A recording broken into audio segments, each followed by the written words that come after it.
हाँ तो भाई लास्ट क्लास के अंदर जो है हम अलाउद्दीन खिलजी के रिफॉर्म्स यानी कि सुधार के बारे में पढ़ रहे थे। और हमने जो है वो लास्ट क्लास के अंदर अलाउद्दीन खिलजी ने कौन कौन से सुधार किए, किसके अंदर हमने जो है वो उनके सुधारों के बारे में पढ़ा था कि उन्होंने मिलिट्री में कौन कौन से सुधार किए, आर्मी में कौन कौन से सुधार किए।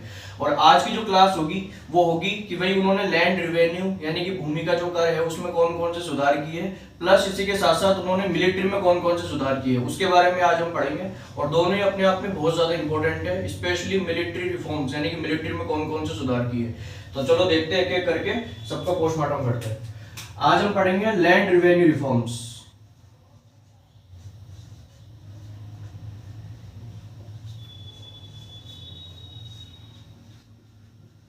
क्या पढ़ेंगे? भूमि का जो कर है उसमें कौन कौन से जो है वो क्या किए, सुधार किए। एक एक करके पढ़ते हैं। एक तो सबसे पहले आपको एक टर्मिनोलॉजी याद रखनी है इसके अंदर, मसाहत।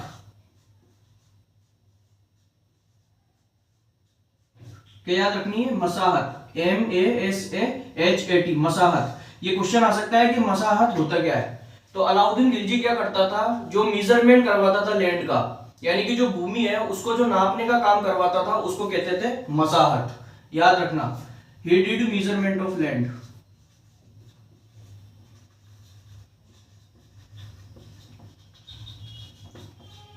He did measurement of land यानी कि अलाउद्दीन खिलजी जो है वो भूमि को जो नापता था उसको क्या कहते थे, उसको हम कहते हैं मसाहत। पहली चीज तो याद रखना। दूसरी चीज, अलाउद्दीन खिलजी ने क्या किया, जो लैंड रिवेन्यू टैक्स था, जो भूमि का जो कर था, जो लैंड रिवेन्यू टैक्स था, उसको बढ़ा के कितना कर दिया, 50%, या फिर कहूं तो हाफ। बढ़ा के कितना कर दिया, 50%। ये भी याद रखना है कि किसने जो है वो लैंड रिवेन्यू टैक्स को 50% किया था, अलाउद्दीन खिलजी ने 50% बढ़ा दिया था। किसको? लैंड रिवेन्यू टैक्स को। किसने? अलाउद्दीन खिलजी ने। दूसरी बात। तीसरी बात क्या याद रखनी है? तीसरी बात है खालसा लैंड। तीसरी बात क्या है? खालसा लैंड। तो क्वेश्चन आ सकता है कि खालसा लैंड किसके टाइम पे प्रचलित हुआ, तो आंसर हो जाएगा अलाउद्दीन खिलजी के टाइम पे। अब ये खालसा का मतलब होता क्या है? खालसा का मतलब क्या होता है? खालसा का मतलब होता है डायरेक्ट कॉन्टेक्ट ऑफ सुल्तान, यानी कि जो जमीन है अगर उससे कह दिया कि वो खालसा की भूमि है, इसका मतलब ये कि उस पर डायरेक्ट अधिकार किसका होगा, सुल्तान का। डायरेक्ट राइट ऑफ सुल्तान, इस पे डायरेक्ट अधिकार किसका होगा, सुल्तान का। कौन सी भूमि पे? खालसा भूमि पे। तो कई सारी भूमि को जो है वो क्या किया, अलाउद्दीन खिलजी ने खालसा में कन्वर्ट करवा दिया, यानी कि खालसा का मतलब क्या है कि उस पर डायरेक्ट किसका अधिकार होगा, सुल्तान का अधिकार होगा। तो ये भी जो है वो याद रखना। और चौथी चीज सबसे इंपॉर्टेंट, अलाउद्दीन खिलजी ने एक डिपार्टमेंट बनाया, उस डिपार्टमेंट का नाम था दीवान मुस्तकराज। कौन सा डिपार्टमेंट बनाया? दीवान मुस्तकराज। ये जो जितने भी डिपार्टमेंट है, जितने भी दीवान है, इनकी मैं अलग से लिस्ट करके आपको याद करवाऊंगा। लेकिन इससे पहले हमने जलालुद्दीन खिलजी के बारे में पढ़ा था, उन्होंने एक डिपार्टमेंट बनाया था दीवान बकूफ, जो कि एक्सपेंडिचर डिपार्टमेंट था। इससे पहले हमने बलबन के बारे में पढ़ा था, बलबन ने 2 डिपार्टमेंट बनाए थे, दीवान अर्ज और दीवान वरीद, जो कि आर्मी और गुप्तचर डिपार्टमेंट था। वैसे अलाउद्दीन खिलजी ने कौन सा डिपार्टमेंट बनाया? दीवान मुस्तकराज। याद रखना, दीवान मुस्तकराज क्या था? दीवान मुस्तकराज एक ऐसा डिपार्टमेंट था जो जिस डिपार्टमेंट का काम था कि कोई भी बचा हुआ टैक्स कलेक्ट करना, यानी कि ड्यू टैक्स को क्या करना, कलेक्ट करना। ड्यू टैक्स कलेक्ट डिपार्टमेंट, यानी कि कोई भी ऐसा टैक्स जो कलेक्ट करना है, उस डिपार्टमेंट का नाम क्या है, वो डिपार्टमेंट कौन सा डिपार्टमेंट होगा जो बचा हुआ टैक्स को कलेक्ट करेगा? दीवान मुस्तकराज। कौन सा डिपार्टमेंट?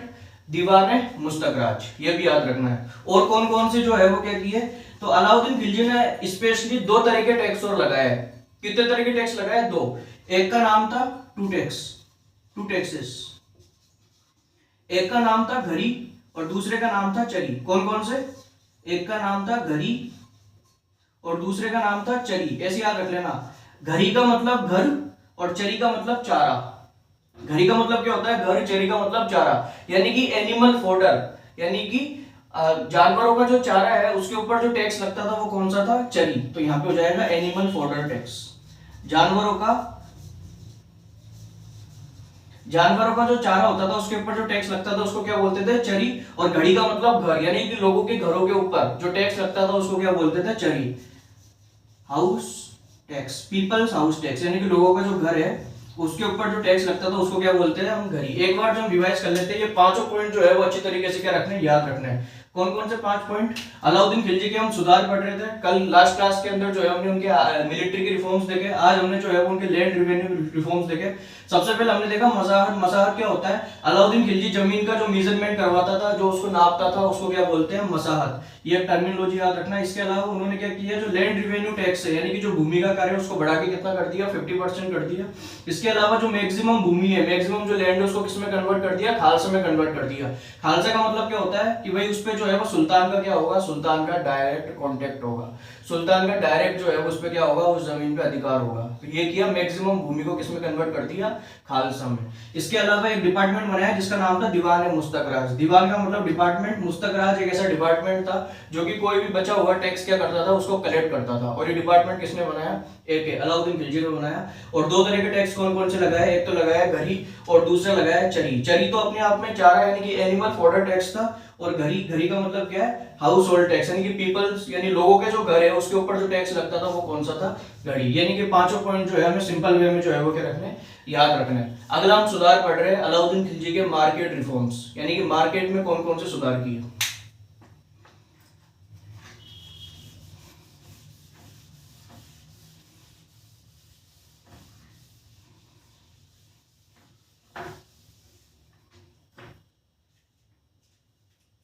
सबसे ज्यादा इंपॉर्टेंट है यूजीसी नेट दिसंबर 2025 के अंदर जो है मार्केट रिफॉर्म से जो है वो क्वेश्चन आया था। यूपीएससी में भी कई बार जो है इससे क्वेश्चन आ चुका है। तो हमें जो है वो इसको अच्छी तरीके से पढ़ना है, अच्छी तरीके से याद करना है। तो अलाउद्दीन खिलजी एकमात्र ऐसा शासक था दिल्ली सल्तनत का जिसने मार्केट में जो है वो क्या किए, कोई ना कोई सुधार किए। सबसे पहले तो अलाउद्दीन खिलजी क्या करता था? स्टेप बाय स्टेप काम करने के लिए कोई भी डिपार्टमेंट बनाता था। इसीलिए उन्होंने क्या किया, मार्केट में सुधार करने के लिए एक डिपार्टमेंट बनाया। उस डिपार्टमेंट का नाम था दीवान रियासत। कौन सा डिपार्टमेंट बनाया? दीवान रियासत। तो अगर आपसे क्वेश्चन पूछे कि दीवान रियासत जो डिपार्टमेंट है वो किससे रिलेटेड है, तो याद रखना दीवान रियासत डिपार्टमेंट जो है वो आपके अलाउद्दीन खिलजी ने बनाया था। जैसे मुस्तकराज बनाया था, मुस्तकराज अलग डिपार्टमेंट है, रियासत अलग डिपार्टमेंट है। रियासत जो है वो किससे कनेक्ट करता है? मार्केट से कनेक्ट करता है, यानी कि मार्केट के अंदर जो है मार्केट का एक डिपार्टमेंट है। अब क्वेश्चन आता है कि इस डिपार्टमेंट का काम क्या है? इस डिपार्टमेंट का काम क्या है, यानी कि मार्केट में क्या काम करेगा?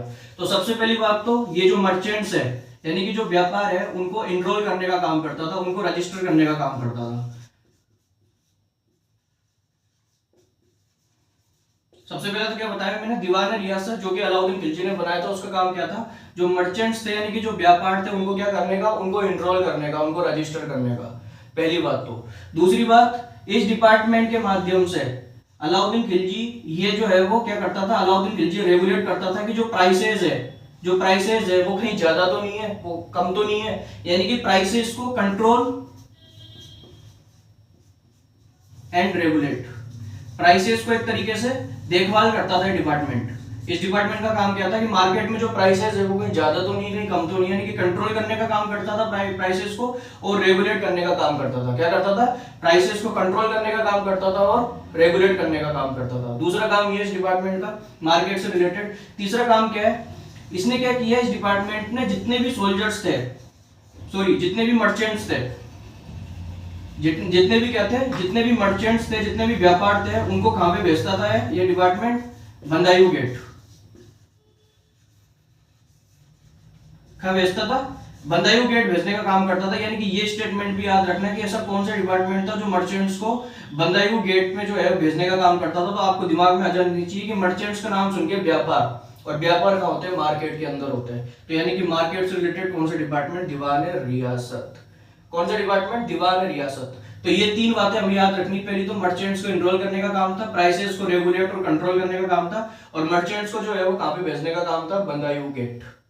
बंदायू गेट। ठीक है, आगे की बात देखते हैं। दिल्ली के पास है, ठीक है, आगे की बात देखते हैं और कौन कौन सी बातें हैं मार्केट में और कौन कौन से सुधार किए। ये मिटा रहा हूं मैं।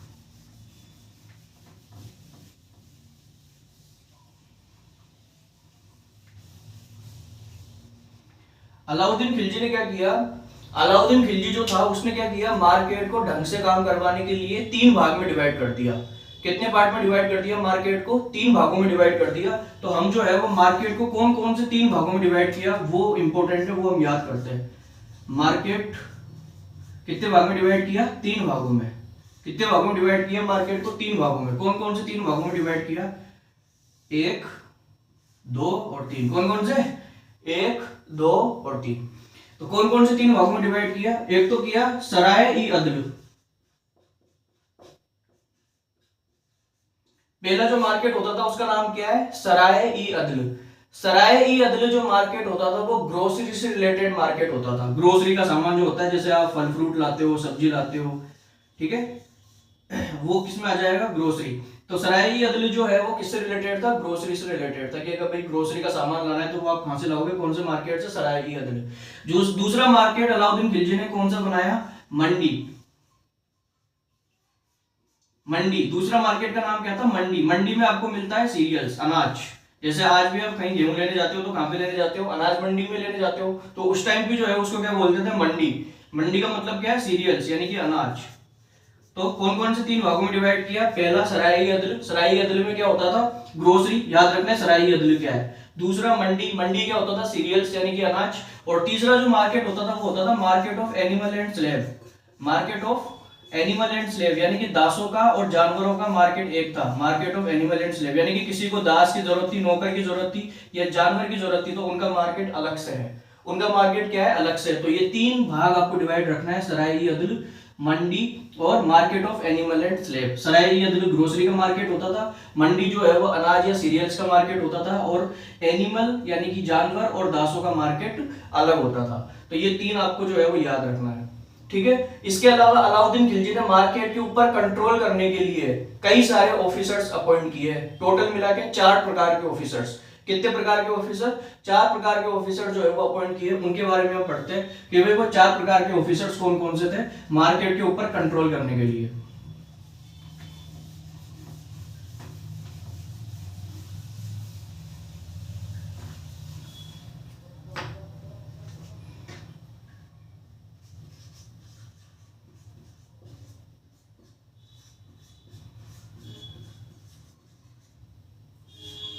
मार्केट के ऊपर कंट्रोल करने के लिए टोटल 4 प्रकार के ऑफिसर्स कौन कौन से हैं उसके बारे में हम देखते हैं।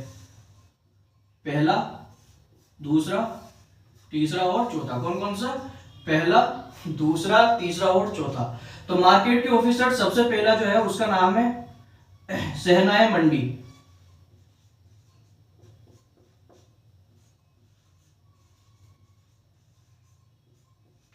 ठीक है, पहला जो ऑफिसर है उसका नाम क्या है? सहनाए मंडी। अब आपको पता है कि मंडी, मंडी का मतलब अभी अभी हमने पढ़ा था कि मंडी जो होता है वो अलाउद्दीन खिलजी ने एक मार्केट था 3 भागों में से एक, जिसमें मंडी का मतलब होता है अनाज। यानी कि सेना, सेना का मतलब ऐसे याद रख लेना, सेना यानी कि सेना, यानी कि सेनाए मंडी कौन होते थे? ये होते थे पुलिस ऑफिसर्स। क्या किया? अलाउद्दीन खिलजी ने 4 प्रकार के ऑफिसर्स जो है वो अपॉइंट किए। सबसे पहला क्या है? सेनाए मंडी। सेनाए मंडी कौन होते थे? पुलिस ऑफिसर्स होते थे। कौन होते थे? Police officers. याद रखना, मंडी अलग चीज है, सेनाए मंडी अलग चीज है। मंडी का मतलब होता है सीरियल्स या फिर अनाज, और सेनाए मंडी का मतलब क्या है? ये कोई ना कोई जो है ऑफिसर का नाम है, यानी कि पुलिस ऑफिसर्स, उनको क्या बोलते थे? सेनाए मंडी। दूसरा होता था वरीद। ये बताने की जरूरत ही नहीं है, ये तो हम बहुत चिल्ला चिल्ला के पढ़ चुके हैं। वरीद, वरीद का मतलब आपको पता है? दीवान है वरीद, यानी कि कौन सा डिपार्टमेंट हुआ करता था बलबन के टाइम पे? गुप्तचर डिपार्टमेंट, स्पाई डिपार्टमेंट। तो ये हो गया स्पाई डिपार्टमेंट, स्पाई ऑफिसर्स यानी कि गुप्तचर।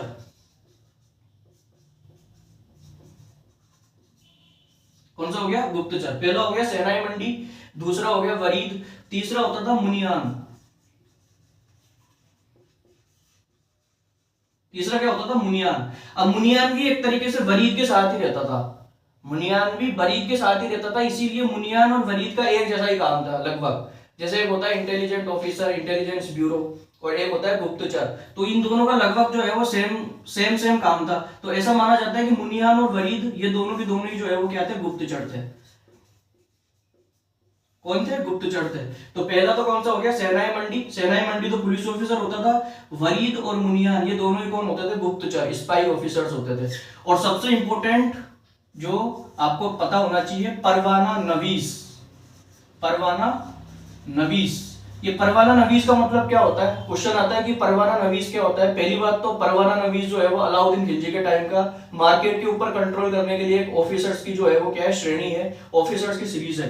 परवाना नवीज का काम होता था कि कोई भी कीमती वस्तु को खरीदने के लिए, ध्यान से सुनना मेरा स्टेटमेंट, कोई भी कीमती वस्तु को खरीदने के लिए लाइसेंस देना था। यानी कि आप बिना लाइसेंस के कोई भी कीमती वस्तु नहीं खरीद सकते, तो आपको लाइसेंस देने का काम कौन करेगा? परवाना नवीस।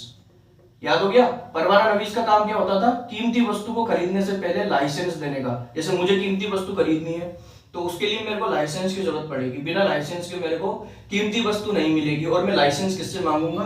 परवाना नवीस से मांगूंगा। किससे मांगूंगा? परवाना नवीस। तो याद रखना, to give licence for valuable items, for valuable items, यानी कि परवाना नवीस का काम क्या होता था? लाइसेंस देने का काम होता था। किसके लिए? कोई भी कीमती वस्तु को खरीदने के लिए, कीमती वस्तु को खरीदने के लिए। तो आज की जो क्लास है उसके अंदर हमने दो तरह के रिफॉर्म्स देखे। एक तो हमने देखा कि भाई रिवेन्यू में कौन कौन सा सुधार किया और मार्केट में कौन कौन सा सुधार किया, और ये दोनों ही बहुत ही ज्यादा इंपॉर्टेंट है। यानी कि आज की क्लास जो है उसमें से आपको कई जगह जो है वो क्वेश्चंस जो है वो क्या मिलेंगे, देखने को मिलेंगे। ये 15-20 मिनट की जो क्लास है ये बहुत ज्यादा हेल्पफुल होगी आपके लिए, और मैंने बहुत ही इजी तरीके से आपको समझाने की कोशिश की है कि 4 प्रकार के ऑफिसर्स होते हैं। इससे पहले हमने जो है वो 3 प्रकार के जो है वो क्या देखे, 3 प्रकार की श्रेणी देखी। एक बार मैं रिवाइज कर देता हूँ पूरा। तो भाई आज की क्लास जो है इसके अंदर हमने लैंड रिवेन्यू रिफॉर्म्स और मार्केट रिफॉर्म्स अलाउद्दीन खिलजी के, उसके बारे में हमने पढ़ा।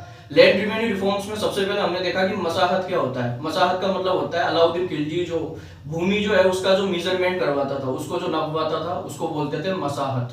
दूसरी चीज हमने देखी, अलाउद्दीन खिलजी जो है उसने लैंड रिवेन्यू टैक्स को कितना बढ़ा दिया था? 50% या 1/2 बढ़ा दिया था। तीसरी बात हमने देखी कि अलाउद्दीन खिलजी जो उसने एक डिपार्टमेंट बनाया था जिसका नाम था दीवान-ए-मुस्तखराज। इस डिपार्टमेंट का काम क्या था कि भाई कोई भी बचा हुआ टैक्स उसको कलेक्ट करना, कोई भी ड्यू टैक्स है उसको क्या करना? कलेक्ट करना। चौथी बात हमने देखी थी खालसा लैंड। जो अलाउद्दीन खिलजी था उसने जो मैक्सिमम लैंड थी उनको किसमें कन्वर्ट करवा दिया? खालसा में कन्वर्ट करवा दिया। खालसा का मतलब क्या होता है? यानी कि उस जमीन के ऊपर डायरेक्ट कॉन्ट्रैक्ट किसका होगा? सुल्तान का होगा, यानी कि अलाउद्दीन खिलजी का होगा। याद रखना, ये सारी इंपॉर्टेंट जो यूनिक फीचर्स है ये आपको अलाउद्दीन खिलजी के टाइम पे देखने को मिलता है। इसके अलावा उसने 2 तरह के टैक्स लगाए, एक तो लगाया घरी और दूसरा लगाया चरी। घरी का मतलब अपने आप में हाउस होल्ड टैक्स होता था, यानी कि लोगों के घरों के ऊपर जो टैक्स लगाया जाता था, और दूसरा होता था चरी। चरी का मतलब होता है एनिमल फोर्डर या फिर चारा टैक्स। याद रहेगा। इसके बाद हमने मार्केट रिफॉर्म्स देखे, यानी कि बाजार को नियंत्रण करने के लिए उसने एक डिपार्टमेंट बनाया था जिसका नाम था दीवान-ए-रियासत। इस डिपार्टमेंट का नाम था दीवान-ए-रियासत। और मर्चेंट्स जो है, यानी कि इसका काम था मर्चेंट्स को एनरोल करना, व्यापार को, उनको बदायूं गेट दिल्ली के पास भेजना, प्लस इसी के साथ साथ प्राइसेस को रेगुलेट करना, उनको कंट्रोल करना। इसके अलावा इसने क्या किया? मार्केट को 3 भाग में डिवाइड कर दिया। एक तो है सराय-ई-अदल। सराय-ई-अदल अपने आप में ग्रोसरी डिपार्टमेंट था, यानी कि कोई भी फल फ्रूट्स वगैरह लेने का डिपार्टमेंट। दूसरा मंडी, मंडी जो कि सीरियल्स यानी कि अनाज। और तीसरा जो डिपार्टमेंट था वो था market of animal and slave, यानी कि दासों का और जानवरों का मार्केट। तो ये 3 मार्केट, इनके ऊपर कंट्रोल करने के लिए हमने 4 प्रकार के ऑफिसर्स पढ़े। कौन कौन से 4 प्रकार के ऑफिसर्स पढ़े? तो एक तो है सेनाई मंडी। सेनाई मंडी जो कि होता था पुलिस ऑफिसर। क्या होता था? Police officer. दूसरा बरीद और तीसरा मुनीहान। दोनों के बारे में मैंने आपको बताया था कि ये दोनों गुप्तचर या फिर स्पाई थे। बरीद का मतलब आपको पता ही है। और चौथा सबसे इंपॉर्टेंट बात, परवाना नवीस। परवाना नवीस का काम ये होता था कि कोई भी पर्सन जो कीमती वस्तु खरीदता था उसको लाइसेंस देने का काम करता था, क्योंकि बिना लाइसेंस के आपको कोई भी कीमती वस्तु नहीं मिलती थी। इसलिए परवाना नवीस का काम क्या होता था? लाइसेंस देने का काम होता था। तो आज के लिए इतना ही काफी। बाकी अलाउद्दीन खिलजी ने कौन कौन से कैंपेन्स किए, कौन कौन से लड़ाई करी, उनके बारे में पढ़ेंगे अगली क्लास में। Thank you and have a nice day.